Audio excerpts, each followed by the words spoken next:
Pag tumingin ka sa mga analog mixer, kaya sa mga digital mixer, nag-uumpisa ka pa lang. Para nakakatakot.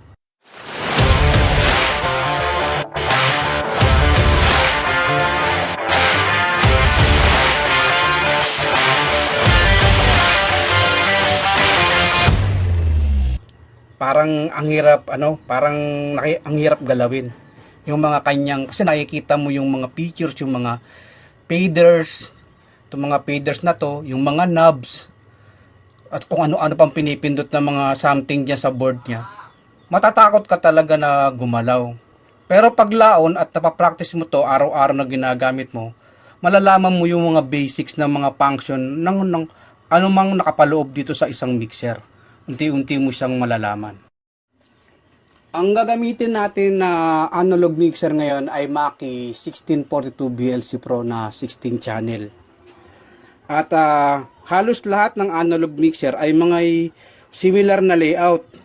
Merong itong input para sa mga pasukan ng mic na itong XLR. At meron din siyang line in para sa ating mga instrument tulad ng bass, guitar o keyboard man. Meron siyang tinatawag na mic level input at saka line level input. Lahat po nakahilera na to. Ito yung line level. At ito naman, itong mga XLR na to, ito ang mga mic level input. Sa ating mixer naman ay meron tong yung mga output. Meron siyang main output na pwedeng XLR at pwede ring TRS. Dalawa yan sila. Tapos, meron din siyang mga subgroup output at mga auxiliary na mga gamit natin ng mga output. Tapos, ang mga out na yan tulad ng XLR ay papunta sa ating left and right na speaker. Pwedeng powered speaker at pwede ring passive speaker. Siyempre, merong itong meron na amplifier pag gumamit tayo ng passive speaker. At pwede natin itong gamitin sa mga audio interface papunta sa DAW sa ating mga PC. O yung DAW na tinatawag na Digital Audio Workstation. Ginagamit din natin ang mixer para sa mga streaming, mga podcasting, recording at mga live performance tulad ng mga banda, musician sa mga event. Ginagamit natin din sila. Para maintindihan natin, ay gagawin kong halimbawa ay kunwari ay nasa senaryo tayo na magkasama tayo sa isang event. Ikaw ang singer at ako ang pianista. Ang sound system natin ay naglalagay ng dalawang speaker para sa ating mga audience. Pinaka-house speaker natin. Ito yung main speaker para sa mga audience natin. At isa o pwedeng dalawang naman na stage monitor na para naman sa atin sa mga musician para marinig natin yung ginagawa natin sa stage. At syempre, tutugtog tayo at kakanta ka at mag-piano ako. At magre-record ang sound tech ng tugtugan natin. At pagkatapos kapag dating naman ng break time, ng break natin sa pagtugtog, magpapatugtog naman ng music ang soundtech. Mag-umpisa naman tayo sa output ng ating mixer sa kanyang main output. Siyempre, ang main speaker natin ay para sa audience. Gagamit tayo ng XLR cable para sa main output natin. Pwede rin tayong gumamit ng TRS dahil ang ibang mixer ay mayroon din silang TRS na output at mayroon din silang XLR na output. At meron din naman nabibili ng mga adapter ng mga TRS to XLR na cable at mga adapter at meron din. Ang main output natin ay nakokontrol ng ating main fader. Yan. O itong master volume fader. Madalas itong master volume fader natin ay makikita natin sa kanang babang bahagi ng ating mga mixing console. Yan. Ito po yung ating pinaka master fader. Mag-setup naman po tayo ng stage monitor para sa mga performer. Para makapag-setup ng stage monitor, ay gagamit tayo ng mga auxiliary output. Ayan po, meron po tayong pinapakita dyan kung paano natin kinakabit ang ating stage monitor sa mixer papunta sa mga powered speaker na ginagamit nating stage monitor. Yan po yung connection. Ang ating mga stage monitor ay merong isang pinaka master knob. Tulad nito, ito ang kanyang master knob. Yan. Ito yung pinakagitna ng ating master knob, yan ang pinaka unity gain niya. Yan ang pinaka unity niya. Tapos lahat ng ating channel strip ay may aux 1. Makokontrol, makakapagbigay tayo ng volume sa kada channel strip. At ang pinaka-main natin ay nasa aux end na master knob. Pag magre-record naman tayo ng ating tugtugan papunta sa ating DAW at papunta sa ating PC, tulad nitong sa aking analog mixer, ang output natin nito ng main mix ay papunta sa mga audio interface. Pagpasok sa audio interface, papunta naman sa PC yung interface na yon, at meron doon DAW na digital audio workstation. Ganun po ang recording naman sa recording. Ito naman pong analog mixer nito ay wala siyang built-in na interface. Kaya gagamit pa tayo ng mga DAW external na mga audio interface external. Pero sa mga bago pong digital mixer ngayon ay meron na silang built-in audio interface sa loob. So ang gagamitin na lang po natin ay yung pinaka USB niya, pwedeng direkta na lang sa computer at madidetect na ng mga ating DAW yung ating mixer para sa recording. Ito naman yung ating headphone knob. Tapos dito makokontrol natin yung volume ng ating mga earphone o headphone. Ayan, ito yung level ng volume. Tapos dito tayo naman magkakabit sa insert na to ng ating mga headphone o earphone man dito. Papatugtog naman tayo ng ating mga audio galing sa mga cellphone natin at mga laptop, ay pwede tayong gumamit ng ganitong klaseng cordon. Ang dulo ay 3.5 na jack at ang kabilang dulo naman ay pwedeng TRS. Tapos pwede ring RCA. Kung RCA naman ay gagamitin natin itong tape na meron siyang RCA. At ang kabilang dulo nun dapat ay 3.5. Ngayon, pagka sa mga headphone, pagka sa mga cellphone, pwede tayong gumamit ng mga stereo. Tulad nito, mapapansin nyo po sa channel strip na ito, sa 910.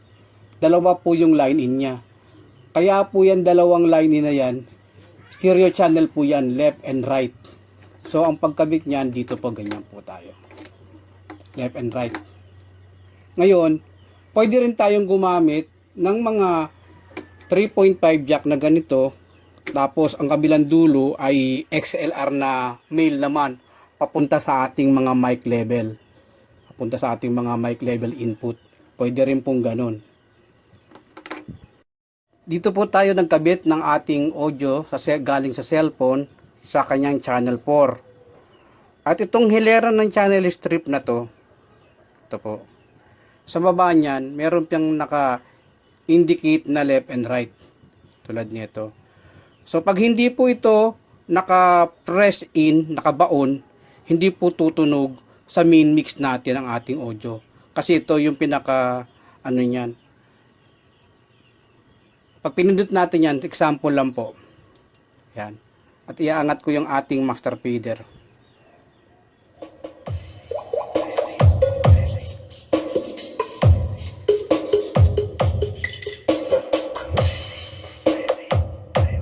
So, pag pinindot ko tong left and right, mawawala siya ng tunog sa ating main mix output. sa left and right ng ating main out. At pag pinindot ko ulit, magkakatunog ulit siya.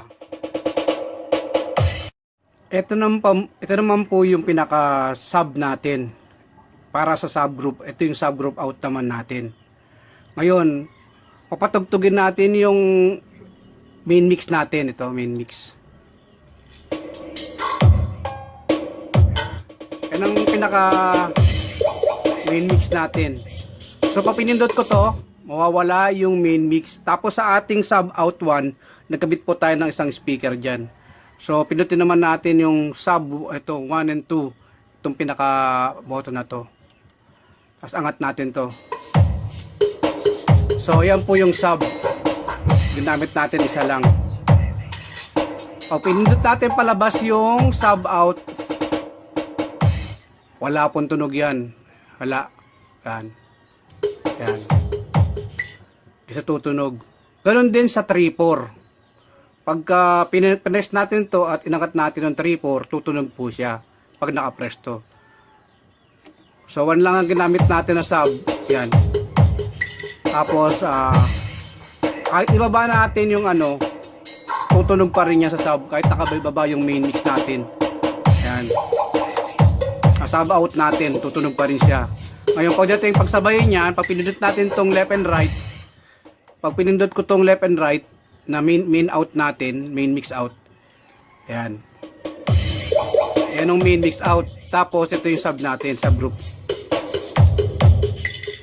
So, parang tumutunog yan. Ayan. Ito naman yung solo button na to. Ang gamit naman nito ay para ma-monitor natin yung pumapasok na signal sa bawat channel strip na gusto nating ma-monitor. Kung kaano kataas yung level ng signal na pumapasok sa kanya. So, press na po natin ng solo. Mapapansin nyo po rito, sa kanyang indicator, mababa lang po ang kanyang decibels. Kahit nasa unity siya, kasi yung kanyang gain ay mababa pa.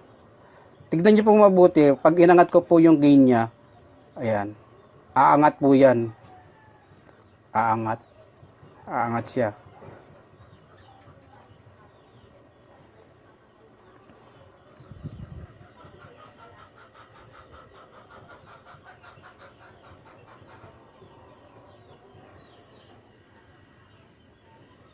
Kung saan pumapalo na siya ng nasa 0 decibels na siya. At pagka tinaas pa natin ang kanyang gain, pwede pang mag-clipping na siya papuntang pataas dito. Above na siya sa ating unity sa pinaka 0 decibels niya. At dito naman po sa kanyang pre-fader listen, tinatawag na PFL, pag pinindot natin yan, mamamonitor pa natin yung naka-solo button, naka-press in. So pagka pinindot ko tong solo, makikita dito yung indicator ng decibels na mapasok, kung gaano kataas. So nasa 0 dB na po siya, no, yung indicator na pumapasok na audio signal natin. Ngayon, pag tinaas ko yung pinaka-gain niya, tataas pa yan. Ayan. Tataas pa yan.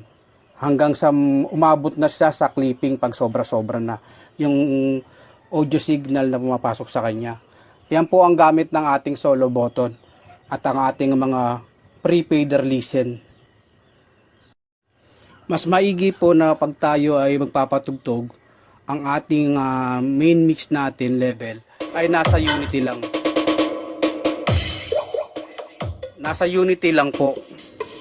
Yan. Mas maigi pong ganyan, nasa unity siya. Ang ating main mix level. Naka-unity po. Nakaka-sound. Ang ating mga mixer ay merong channel strip. Kung saan meron siyang mic level input, line level input. Dito na lang po sa mas malapit para kita. Meron tayong mic level input na XLR. Meron tayong line in, line level input para sa mga instrument tulad ng mga gitara, keyboard, bass, at meron tayong insert. Pero skip muna tayo dyan. Meron tayong pinaka-gain, sa volume ng ating mga input na audio input. Merong low cut. Meron din tayong, sa aking mixer na to, meron akong 4 na auxiliary. 1, 2, 3, 4 auxiliary. Tapos meron tayong ayan, yung pre na tinatawag. Yan, pre-fader. Tapos meron din tayong 4 na equalizer. Yang 4 na equalizer na yan. Meron tayo sa high frequency, sa mid frequency, meron din tayong low frequency na 80 Hz. Sa ating onboard na equalizer na to, tulad ng sinabi ko, meron tayong high frequency, meron tayong mid frequency, meron tayong low frequency para sa bass, high at mid. At ito pang isa na to. Ito yung tinatawag na variable frequency control. Para ma-adjust pa natin yung mas maganda-ganda pang adjustment para sa ating tunog. Yan. So meron siyang 4 na control ng equalizer. Meron din tayong pan. Yan. Pan knob. Mamaya papaliwanag ko po yung pan knob na yan. Meron din tayong mute at unmute pag naka-press out. Tapos meron tayong clipping indicator na LED at saka yung signal indicator. Meron din tayong solo button. Meron tayong 1, 2 sa subgroup, 3, 4 subgroup din po yan. At yung pinaka main mix natin, pinaka press button ng output ng main mix. Yan, left and right. Ay, sorry, hindi pa lang nakita. Ito po, pero ulitin ko lang po, baka hindi nakita. Yung solo button, yung ating 1, 2 groupings, 3, 4 groupings, at main mix na left and right. Yan po yan. At syempre, ang ating pinaka fader ng ating kada channel strip. So, mapapansin nyo po, ang channel strip 1, pagka nakakuha nyo na po yung gamit ng isang channel strip, duplicate na lang po yan ng lahat ng channel strip. So, pag naatuto kayong gumamit ng isang channel strip, lahat po yan, ganun din po ang gamit yan. Duplicate po yan. Yan. Dito, mapapansin nyo lang, meron siyang sa 910, 910, 11, 12, 13, 14, sa 15, 16. Iyan po, itong mga channel na to, na channel strip na to, ay mga stereo channel yan. Kaya po yan ganyan. Stereo channel yan. Ay, di pala nakita. Ang ating channel strip ng kada channel, yan. Pag nakuha nyo na po yung gamit ng lahat na yan, ng mga knob na yan, faders at kung ano-ano pinipindot pa dyan, pag nakuha nyo na po yan, ganun din po ang gamit sa lahat ng ating mga channel strip. Kada duplicate po yan ng bawat ano. So pag nakuha nyo yung function ng isang channel strip, ganun na po yan duplicate for the rest na lang po ng mga channel strip. Dito lang pinagkaiba sa isang ibang channel strip, meron siya pang 910, kung mapapansin nyo, 910, 11, 12, 13, 14, 15, 16. Yang 4 po na yan, mga stereo channel po yan. Pwede ka magkabit ng dalawa. Bawa sa keyboard, pwede ka magkabit ng dalawa rito. Sa mga audio, left and right, ganun po. Sa mga laptop o cellphone man, stereo channel po yan. Sa analog mixer, meron tayong metering na ginagamit. Pagka lumagpas tayo ng zero gain sa ating level at nagki-clipping, okay pa siya. Pero pag gagamit tayo ng mga mixer na digital metering o full scale metering ang tawag, ang 0 decibels mark ay nasa ibabaw na ng 0 dB. Ibig sabihin, mangyayari ang clipping sa 0 decibels. Kaya mas maigi na ilagay lang natin ang level na maglalaro lang sa -12, dito sa -12 or -18, para mabigyan pa natin ng signal level ng headroom bago niya ma-hit yung clipping. Ibang analog mixer ay mayroon pong built-in na compressor sa kada channel strip. Dito po sa akin, wala pong built-in compressor to. So, gumagamit pa ako ng compressor sa insert para makagamit lang ng compressor na external compressor. Tapos, pwede tayong gumamit ng compressor sa kada channel strip. Ang compressor ay pwedeng magamit sa iba-ibang paraan. Isa dito ay ang compression para ma-smooth out niya yung dynamic range ng performance. Ang pagbabawas sa pagkakaiba ng loud na parte at ng quiet na parte ng ating mga signal. Mentras na ang nagdadagdag ka ng level sa knob ng mga more na nag-a-adjust ka ng pataas sa level ng mga knob ng compressor, the more na nagre-reduce ang compressor para ma-smooth niya yung signal na pumapasok sa ating audio, sa ating mixer, mapa-mic man to o mga instrument. Kailangan lang natin pakinggan at mag-adjust ng ayon sa tamang timplada. Tandaan lang po natin, ang compression o compressor ay medyo mahirap sa tenga aralin. Sa baguhan, lalo na sa baguhan. Pero pag lagi mo tong inaaral at lagi mo napapractice, ay paglaon ay makukuha natin din. Ang mga equalizer at mga compressor ay may pinaggagamitan. Depende na lang po sa inyo kung saan nyo siya necessary gamitin. Pero lagi pa rin natin gagamitin ang ating pandinig para sa better mix at tamang pagtitimpla. Naman po tayo sa aux auxiliary. Meron po tayong master aux. Ito po ang master aux ko. Tapos ito po yung aux 1. Yan ang aux 1. Ang hilera na to, aux 1 po to. So ito yung stage monitor natin, ito yung pinaka main volume niya, master control knob ng ating auxiliary 1. So dyan tayo nagpasok ng ating stage monitor. So halimbawa, nakakabit sa channel 1, ito yung control mo ng,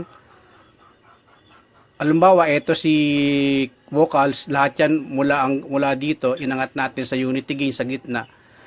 Mula hanggang dito, haba na yan, puro vocals yan. So pag nakaangat yan, tutunog po sa ating stage monitor. Tapos ito naman po yung pinaka-ating main mix. Ito yung pinaka-ating main auxiliary volume knob. Ito po. Sorry po. Tapos, halimbawa naman magkakabit tayo ng effects sa ating mga vocals, pwede natin ikabit sa auxiliary 2. Ito naman yung control ng auxiliary 2 at ito naman yung pinakahilera ng aux 2 para makontrol naman natin ang kada channel strip ng effects na ipapasok natin na external. So, mentas inaangat mo to, halimbawa ito yung aux, ito yung effects. Ito naman yung level ng reverb o delay man ng effects na ginagamit mo. Makokontrol mo siya. So, naandito pa rin ang control ng master ng effects to sa auxiliary na to, auxiliary 2. Ito naman ang volume ng stage monitor sa 1. Ang insert naman po, ang gamit ng insert natin ay para makapagpasok tayo sa ating channel strip ng compressor at ng equalizer o ng ano pang processor na pwede natin gamitin. Punta naman po tayo sa panning. Ayun, sound check lang natin to. Gumamit lang tayo ng patugtog. Yan. Angat ko lang itong ating pinaka main mix. Yan, sa kanan, baba. Patugtog tayo.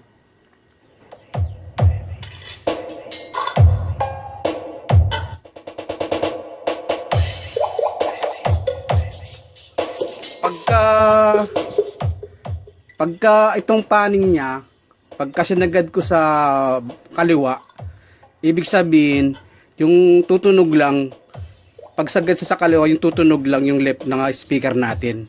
Yan. Speaker lang yan. Yan siya.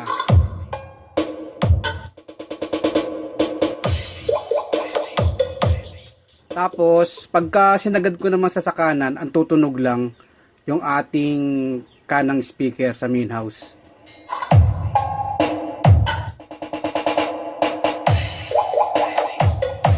Yan lang ang tutunog sa paning.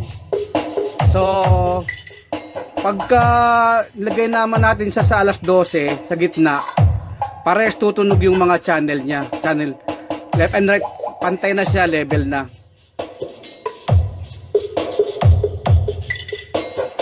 So tumutunog na yung ating left and right.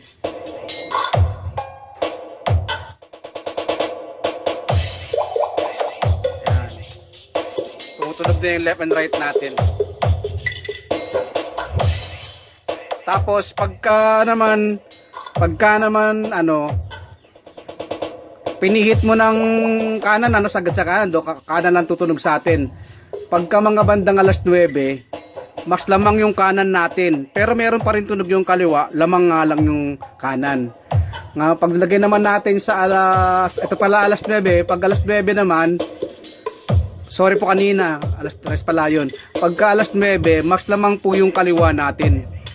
Mas lamang po, pero tumutunog pa rin ang kanan, lamang nga lang ang kaliwa. Tapos pagka alas 3, mas lamang yung kanan natin kaysa kaliwa. Tapos pagka sinagad natin sa kanan ulit, yan, kanan lang tumutunog, wala yung kaliwa. Walang sound yung kaliwa natin, kanan lang, yan ang panning. Tapos pagka sagad naman sa kaliwa, kaliwang speaker lang tumutunog sa atin. Yan. So ganyan lang po yung panning.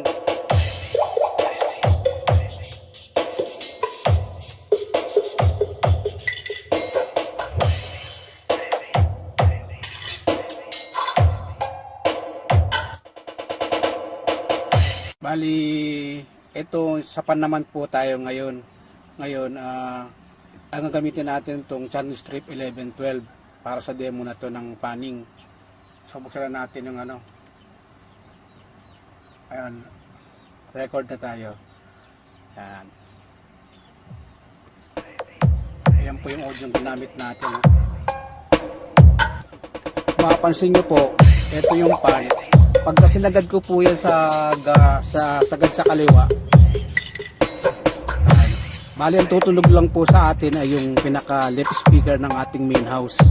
Yan po ang tutunog sa atin pagka nasagad siya sa kaliwa. At tapos pagka sinagad naman natin siya sa kanan, ang tutunog lang yung right nating speaker sa main house. Siya lang ang tutunog. At makikita nyo rin niya, mapapansin nyo rin dito sa pinaka niya, sa waveform niya, kanan lang yung nakikita natin na tumutunog. Yung itong kaliwa, wala po yan, walang tunog. Tapos babalik ko po ulit sa kaliwa ulit, itong ating pan knob, sagad ko ulit sa kaliwa. Ayan po, kaliwa lang po yung ating makikita niya, mapapansin nyo, kaliwa lang. Tapos pagka nilagay naman natin siya sa pinakagitna, both naman ng ating channel ay tutunog, left and right po yan, stereo.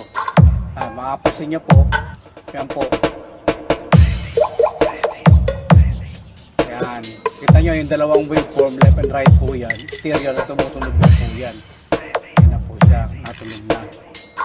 Yan. So ulitin ko ulit, pagka sinagad natin itong ating pan knob sa kaliwa lang ng ating speaker ang tutunog. Yan. At pagka sinagad ulit naman sa kanang speaker lang ang tutunog. Yan. Ito nyo ito, kanan lang. At pagka sa center naman siya, sa gitna naman, pinaka alas 12, pares naman po silang tutunog. Yan po.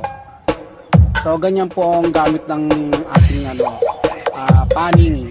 Yan po ang gamit ng ating panning. Yan. Ang ating pan knob na yan.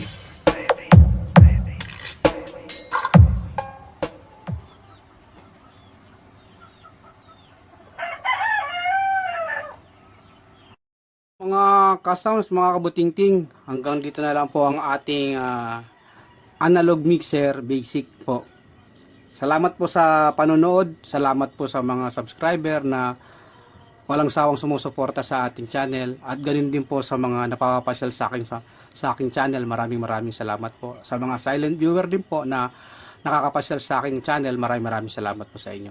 So hanggang dito na lang po, kita-kits ulit tayo sa susunod.